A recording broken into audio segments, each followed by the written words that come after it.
নমস্কাৰ আজি মই আলোচনা কৰিব বিচাৰি আছো পাই মেট্ৰিক পৰীক্ষাত আহি থকা কেইটামান বিজ্ঞানৰ চমু প্ৰশ্ন উত্তৰ আৰু সেই প্ৰশ্নকেইটা হ'ল দুটা চেপ্টাৰৰ ওপৰত মই কৰিছো এটা হ'ল ৰাসায়নিক বিক্ৰিয়া প্ৰথম চেপ্টাৰটো আৰু দ্বিতীয়টো হ'ল এচিড আৰু ক্ষাৰক আমি জানো এই দুটা চেপ্টাৰ আমাৰ প্ৰথম চেপ্টাৰ আৰু দ্বিতীয় চেপ্টাৰত আছে ইয়াৰে এই কোৱেশ্যনকেইটা পাই পৰীক্ষাত আহি থাকে আৰু আপোনালোকক মই উত্তৰকেইটা জনাবৰ কাৰণে চেষ্টা কৰিম গতিকে আপোনালোকে ভিডিঅ'টো শেষলৈকে চাব ইয়াৰে প্ৰথম প্ৰশ্নটো আহি থাকে যে তলৰ কোনটো ধাতুৱে কপাৰ সালফেট দ্ৰৱৰ পৰা কপাৰক অপসাৰিত কৰিব পাৰে অৰ্থাৎ কপাৰ সালফেট দ্ৰৱৰ পৰা কপাৰটো আঁতৰাই দিব লাগিব এতিয়া আমি ইয়াতে প্ৰথম অপচনটো আছে সিলভাৰ আমি জানো যে সিলভাৰে কেতিয়াও কোনো পৰিস্থিতিত ই বিক্ৰিয়া নকৰে পায় গোল্ড এটা নিষ্ক্ৰিয় হেৰি মাৰ্কিউৰি ইয়াত অপচনত নাহে গতিকে ইয়াতে কি আছে জিংক যদি ইয়াতে আইৰণ থাকিলে হয় তেতিয়াহ'লে আইৰণটো আহি গ'লহেঁতেন কিন্তু ইয়াত কি আছে জিংক আছে যেটা আমাৰ প্ৰশ্নটো জিংকৰ সৈতে জড়িত হৈ আছে গতিকে এইটো এনসাৰ হ'ব জিংক The প্ৰথম এনসাৰটো হ'ল আপোনাৰ জিংক সেকেন্ডত আছে যে Fe2O3 2Al অৰ্থাৎ আইৰণ অক্সাইডৰ সৈতে যেতিয়া এলুমিনিয়ামৰ বিক্ৰিয়া হয় তেতিয়া এলুমিনিয়াম অক্সাইড আৰু কি হয় আইৰণ উৎপন্ন হয় ওপৰৰ বিক্ৰিয়াটো হ'লে এই বিক্ৰিয়াটো সংযোজন বিক্ৰিয়া আমি জানো যে সংযোজন বিক্ৰিয়া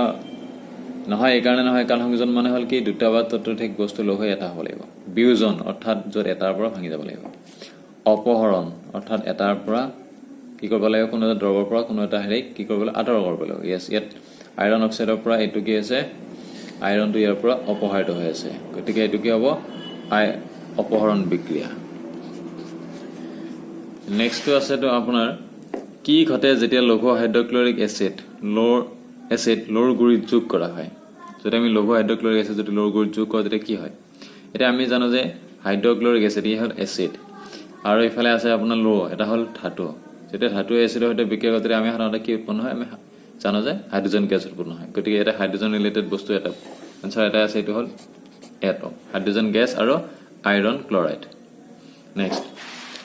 সোডিয়াম হাইড্ৰক্সাইড দ্ৰৱ এটাৰ 10 ml হাইড্ৰক্লৰিকৰ দ্ৰৱ এটাক 8 ml সম্পূৰ্ণভাৱে প্ৰশমিত কৰে 10 ml 8 ml যদি সোডিয়াম হাইড্ৰক্সাইড দ্ৰৱৰ 20 ml প্ৰশমিত কৰিবলৈ কি হ'ব HCl অৰ্থাৎ হাইড্ৰক্লৰিক দ্ৰৱৰ পৰিমাণ কিমান হ'ব লাগিব 10 ml আছিল আপোনাৰ 8 ml এতিয়া আপোনাক সুধি আছে যে 20 ml কৰি দিলে কিমান হ'ব তেতিয়ালে 10 যদি 8 হয় তেতিয়া 20 দেখা দেখি কিমান আছে এটা 16 ml 16 ml ইয়াৰ পিছত প্ৰশ্নটো লৈ আহিছো আসল যে এটা দ্ৰৱই গুৰি কৰি লোৱা কণীৰ খোলাৰে হৈতে বিক্ৰিয়া কৰি এটা গেছ উৎপন্ন কৰে এটা দ্ৰৱ আছিল দ্ৰৱটোৱে কণীৰ খোলাটো যদি আমি গুৰি কৰি লওঁ আৰু সেই গুৰি কৰি লোৱা খোলাটো হৈতে বিক্ৰিয়া কৰি কি কৰে এটা গেছ উৎপন্ন কৰে সেই গেছটোৱে যেটো গেছ উৎপন্ন হয় চূণ পানী খোলা কৰে যদি চূণৰ পানী থাকে হেটো খোলা কৰে দ্ৰৱটোত কি থাকে সোডিয়াম ক্লৰাইড না হাইড্ৰক্লৰিক লিথিয়াম ক্লৰাইড নে পটাছিয়াম ক্লৰাইড এতিয়া আমি যদি চাওঁ ইয়াৰ এনসাৰটো আছে আপোনাৰ কি হাইড্ৰক্লৰিক ইয়াৰ এনসাৰটো হ'ব কি হাইড্ৰক্লৰিক নেক্সট এটা দ্ৰৱই ৰঙা লিটমাছ নীলা কৰে দ্ৰৱটোৰ pH হ'ব এতিয়া ৰঙা লিটমাছ নীলা কৰিব লাগিলে দ্ৰৱটো কেৱল ক্ষাৰক হ'ব লাগিব এটা ক্ষাৰক হ'ব লাগিলে হাতলৈকে আমি জানো এটা প্ৰথম দ্ৰৱ আছে হাতৰ তলৰখিনি আহিব এচিডত গতি হাততকৈ ওপৰত আহিব লাগিব হাততকৈ ওপৰত আহিব লাগিলে এটা অপচনটো কি আছে হাততকৈ ওপৰত এটা অংক আছে এটা কি ড গতি আনসাৰ আছে ড নেক্সট প্ৰশ্নটো আছে অৰিজিনতাৰ চিকিৎসাৰ বাবে তলৰ কোনটো ধৰণৰ ঔষধ ব্যৱহাৰ কৰা হয় আমি অৰিজিনতা অৰ্থাৎ আমাৰ যদি কিবা কি হজমৰ প্ৰবলেম হয় বা আমাৰ যদি কিবা অসুবিধা পাওঁ তেতিয়া আমি কি ধৰণৰ ঔষধ ব্যৱহাৰ কৰোঁ এন্টিবায়োটিক ঔষধ ব্যৱহাৰ কৰোঁ নে বেদনানাশক এটা এন্টিবায়োটিকটো আমি জানো এটো যেতিয়া আমাৰ বডি এন্টিবডি বা তেনেকুৱা কোনো প্ৰবলেমৰ কাৰণে এন্টিবায়োটিক ইউজ কৰা হয় যদি কমি যায় বেদনানাশক অৰ্থাৎ যদি আমাৰ বিষ কিবা তেনেকুৱা আহে এটা আমাৰ হৈ আছে কি অৰিজিনতা বীজাণুবাৰক এটো যদি আমাৰ কাটা চিঙা তেনেকুৱা ক্ষেত্ৰতে বীজাণুৰ কণ্ডিচন আহিব যেটা আমাৰ অৰিজিন অৰ্থাৎ পেটৰ ভৰি হৈ আছে আমাৰ গতিকে আমি কি ব্যৱহাৰ কৰে অলমনাশক অৰ্থাৎ আমাৰ এসিড হৈ আছে অৰিজিনতা মানে হ'ল এসিডৰ পৰিমাণটো বাঢ়ি আছে গতিকে এসিডৰ পৰিমাণটো কমাব লাগিলে আমি কি ব্যৱহাৰ কৰিব লাগিব অলমনাশক নেক্সট প্ৰশ্নটো লৈ আহিছো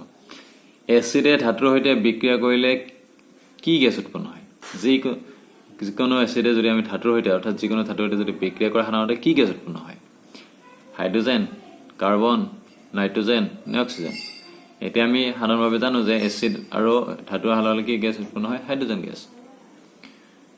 নেক্সট প্ৰশ্নটো লৈ আহিছো জিংক কাৰ্বনেট প্ৰবলভাৱে উত্তপ্ত কৰিলে উৎপন্ন হয় যদি জিংক কাৰ্বনেট যদি মই প্ৰবলভাৱে উত্তপ্ত কৰোঁ তেতিয়া কি উৎপন্ন হয় জিংক উৎপন্ন হয়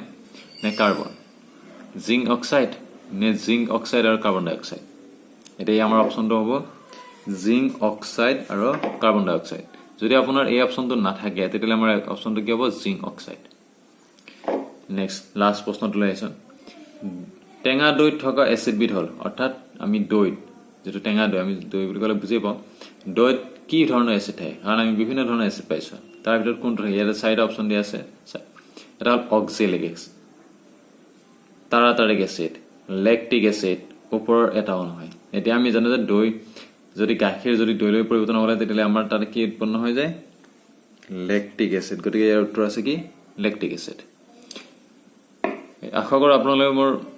ভিডিঅ'টো চাই ভাল পালে আৰু এনেকুৱা ধৰণৰ প্ৰশ্ন উত্তৰ পাই থাকিবলৈ আপোনালোকে মোৰ চেনেলটো